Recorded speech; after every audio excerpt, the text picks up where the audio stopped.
1944, and the Wehrmacht, the army of Hitler's Nazi Germany, who had nearly conquered all of Europe, was now in retreat.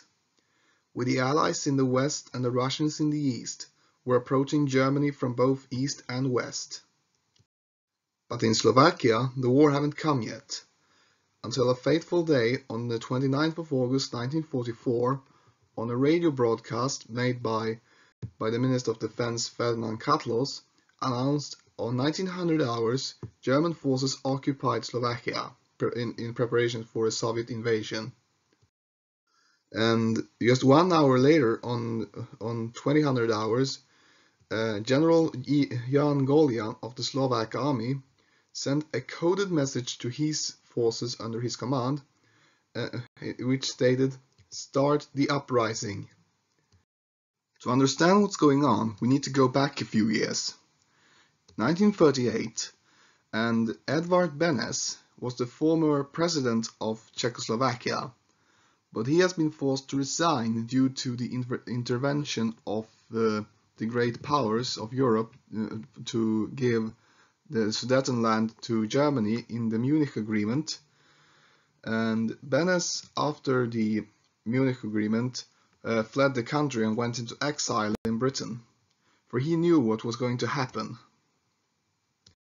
And when World War II finally got started, Benes wasted no time in creating a Czechoslovak government in exile in London. Its purpose was to recreate Czechoslovakia after the war. And from 1940 to 1943, there was a small resistance movement in Czechia, or the Czech part of Czechoslovakia. So Benes and the Czechoslovak government in exile sent in British weapons to these resistance fighters.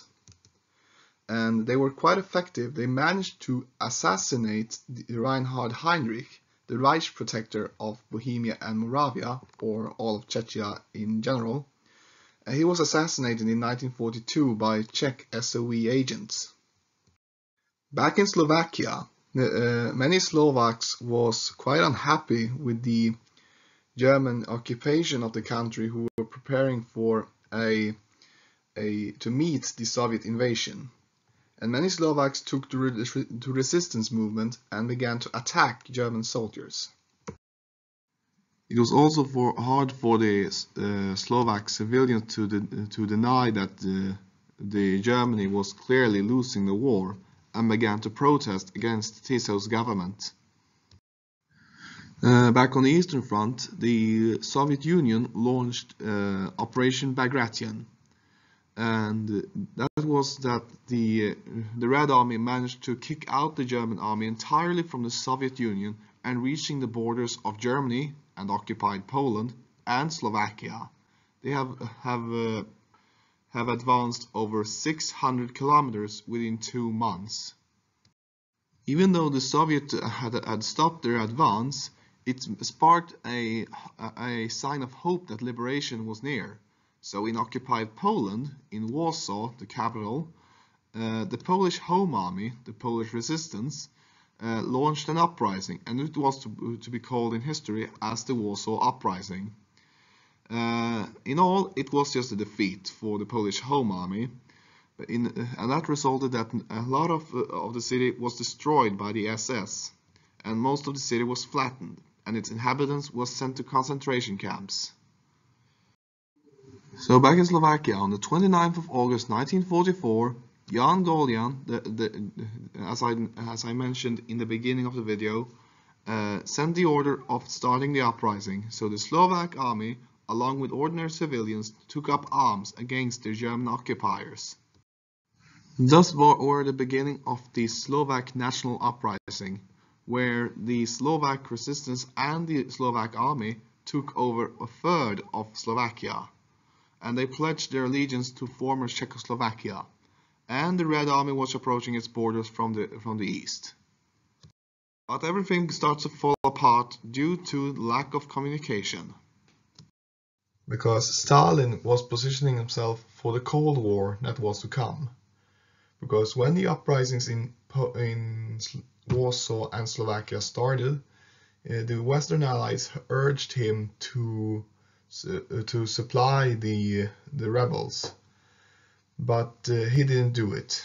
And also he denied the Western Allies of using Soviet airfields to supply the rebels in Slovakia and Warsaw, because he wants to overturn them into communist states and saw the rebels in Warsaw and Slovakia as anti-communists.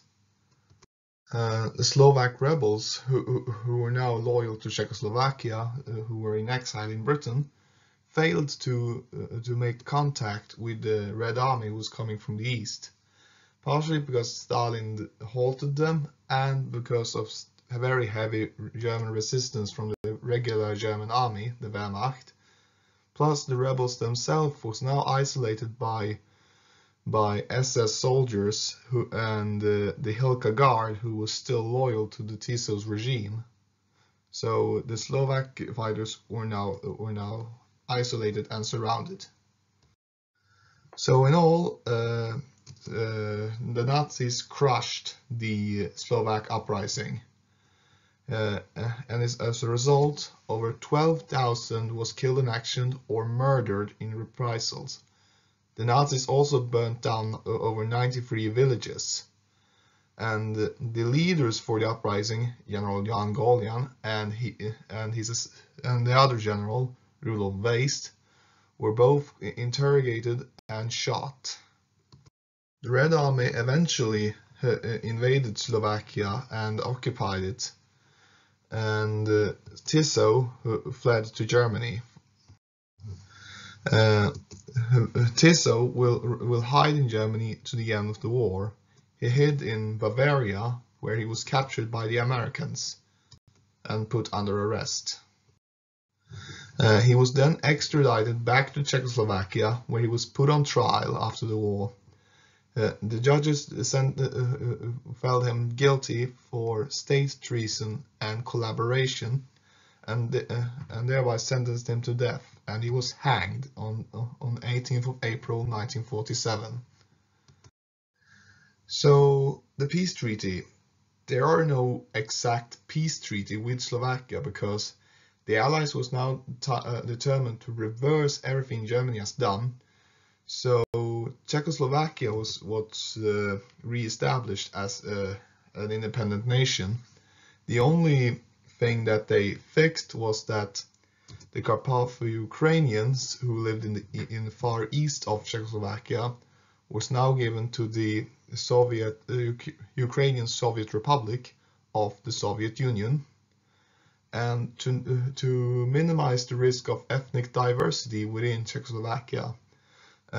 So the large minorities in them was Hungarians and Germans.